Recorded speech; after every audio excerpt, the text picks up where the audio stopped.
I want to welcome everybody to Back to School Night. I am Mr. Ward. Hey there. And I teach digital journalism in addition to 8th grade language arts and writing workshop. And I apologize for not being able to be here tonight. I got married over the weekend and just want to spend a couple days with my new wife. But I also do want to just touch base with you. I know tonight is really an overview of what we do. And this is the last class. I know it's Class H, so you want to get home. So I'm going to make this as quick as I can for you. Um, Pretty much what we do in journalism class is, we're going to work on a few different things. Sorry about this. There we go. So news, and we're going to work on digital journalism. This used to just be journalism class, and it was a lot of writing, which is great, and they need it. But digital journalism, there's a lot more we can do. I think that kids that will relate to the children, to students. I had a lot of success with it last year, teaching digital journalism for the first time. The one thing, we have an online school newspaper that we're going to publicize a little bit more this year. Students will get to pick a story related to school that they want to go out. They'll go out, interview people. It might be other teachers, students, administrators. They'll do research. They'll do interviews, complete interviews. Blogs. I'm having them actually, they started last week and continuing this week, developing their own blogs, focusing on a topic they're interested in.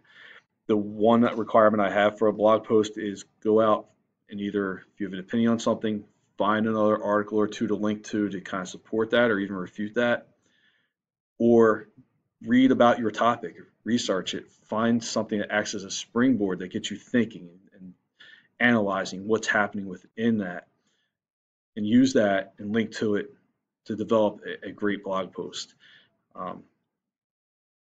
The other thing that we're going to work on, podcasting, I'd like to try.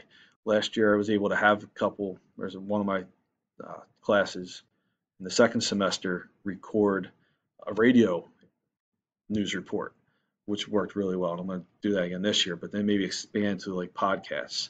By the way, their online blog is going to be using Google Sites, and there's an option that limits the access to, you have to be logged into a Collingswood Google account.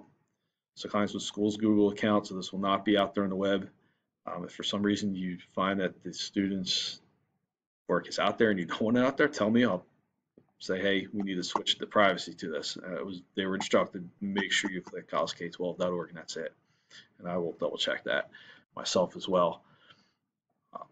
So there's gonna be a lot of things with the news. I also want them to learn, what traditionally the role of reporting in journalism was, how it's changed, unfortunately, a little bit, in my opinion. I should mention I did actually go to school for journalism, worked as a reporter, only sports editor for today's Sunbeam newspaper, which is swallowed up by the Gloucester County Times, now South Jersey Times, and also worked in public relations for 8 years, Bancroft and Haddonfield, McGee Rehab Hospital in Philadelphia. So I do have some real world experience that I bring to the table. So I'm going to push them a little bit. And, if, hey, one or two students really develop the journalism bug, that's awesome. I'd like them all to, but, everybody's going to have different career paths. So the only other couple things I want to touch on, grading. I do total points. Tests are generally worth 100, and that test could include the final draft of a newspaper article, quizzes, 50 points, classwork, homework, which really isn't much homework, except maybe to finish some interviews, but most stuff should be done in class. If students don't finish in class, then sometimes it might become homework. That's generally 10 to 20 or 25 points, depending on how involved the assignment was. If